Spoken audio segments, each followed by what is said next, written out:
Hi, my name's Phil. I like talking about politics, and in this video I'd like to wonder just how the Conservatives go about choosing their candidates for difficult to win seats. Because both of the Conservative candidates for the crucial by-elections this week have come under the spotlight. One for telling poor people to F off, and the other for attacking his own party and potentially fiddling public funding. But first, if you'd like to be notified of daily news and politics, please subscribe to the channel. So, you can get candidates who turn out to be a bit dodgy in any party, of course. We've all got them. We've all had them. It's one reason why I keep saying I think Reform UK are going to struggle to field candidates in every British constituency as they keep promising. I don't think they have the infrastructure to properly vet so many candidates. So if they try, expect a lot of loonies to come out of the woodwork. But Labour and the Conservatives do have the infrastructure and the experience. You can afford the odd nutter for safe seats. It's no surprise that you'll see people like Liz Truss and Suella Braverman in safe seats because, for goodness sake, they'd never win a marginal. As long as you're not going to let them cause you a national embarrassment. But you need to be more demanding of candidates in tight contests. In the context of these by-elections, both Tamworth and Mid-Bedfordshire are quite tight. Although the latter will be way safer come the general election. It's like one of their safest seats. In fact, it should be embarrassing for the Conservatives that it's even a challenge. That if they win it this Friday, the polling is this Thursday, but the results are Friday. If it turns out they've won it this Friday, they'll be popping champagne corks as if it was like a massive win. And yet, even if it's just by a few votes, that's how embarrassing it is. But it ought to be a cakewalk for them. But the candidate for Mid-Bedfordshire, Festus Akinbasoye, is facing questions about taking time off to campaign from his publicly funded job as the local police and crime commissioner. Now, of course, all the candidates, if you're in a job, you go out campaigning when you can, but you can't just say to your boss, oh, I'm taking the day off because I'm going out campaigning. They'll say, no, you're not. But whereas when you're sort of your own boss, now, if it's your own company, do what you like. But this is like publicly funded. And the son of all outlets has been wondering if he was campaigning on days where he was being paid for work as commissioner. Now, in response, the Conservative Party have said, oh no, he was carrying out all of his duties. Just like a councillor, they said. And I thought, that's odd. That's odd. He said, just like a councillor. Now, you might as well take that as code for he was doing as he liked, because councillors only need to commit to attending meetings. They usually do much more, of course. But the way they spend their time is more flexible because they're not paid. They're not paid. They get some expenses. They get, but they don't get paid a salary. Police and Crime Commissioner is a paid job with salaries. The salaries are, only a little bit below that of what an MP gets. So I would say likening them to a councillor rather than an MP, that's a bit of a sign for me. That's a bit of a sign for me that actually he has been out campaigning when maybe under normal circumstances he would have been doing his job as police commissioner. I don't think he has been putting the hours in. After all, if he had, why not just say so? Why try to be evasive? And why liken it to being a councillor when you're getting paid like 80 grand a year when councillors do not get paid?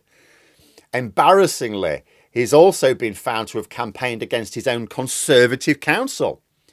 They're reported to have been responsible for the biggest erosion of the green belt of any council in England. Now, it's National Conservative Party policy to not build on the green belt, or indeed anywhere, as far as I could tell. So he's not at odds with the National Party here, but he is campaigning.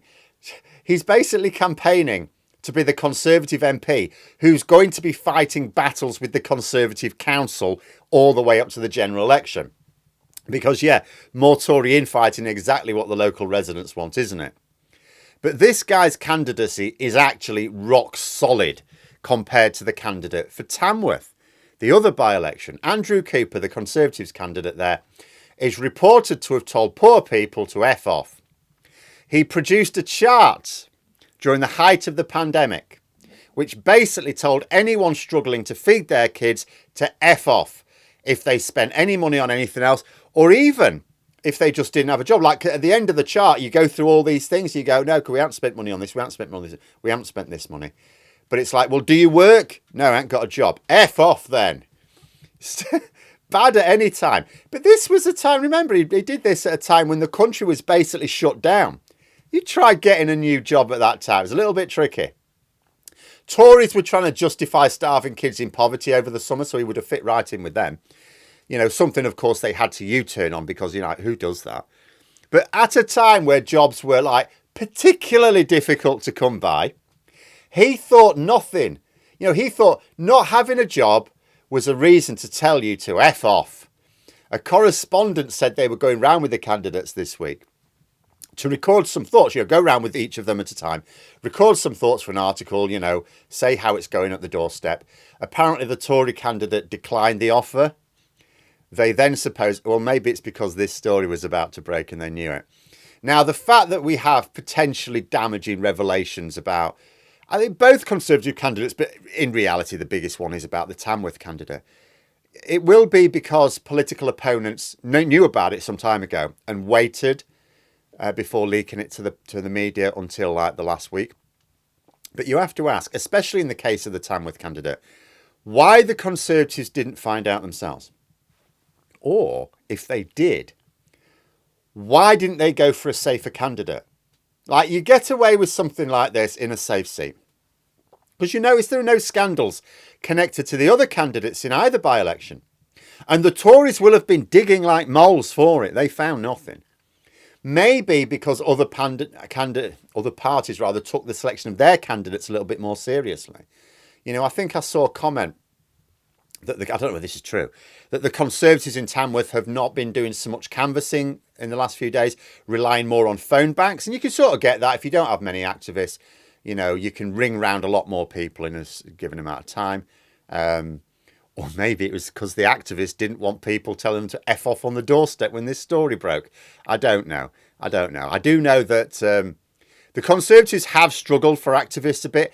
And Mid-Bedfordshire and Tamworth are not like a ridiculous distance away from each other. If you live sort of between them, you know, it's not too bad to get from one to the other. So it could well be that the Conservatives are pulling more of their out-of-town activists into Mid-Bedfordshire, which is the most important campaign. But if it is true that they're not doing a lot of canvassing, that'll be almost like the Tories have given up on Tamworth then, because they're only going to get to so many types of voters through the phone. You know, if they're not going to properly scrutinise their candidates either, I mean, that might be like they gave up before they even started. You know, and I wonder if they're taking candidate selection for the general election more seriously.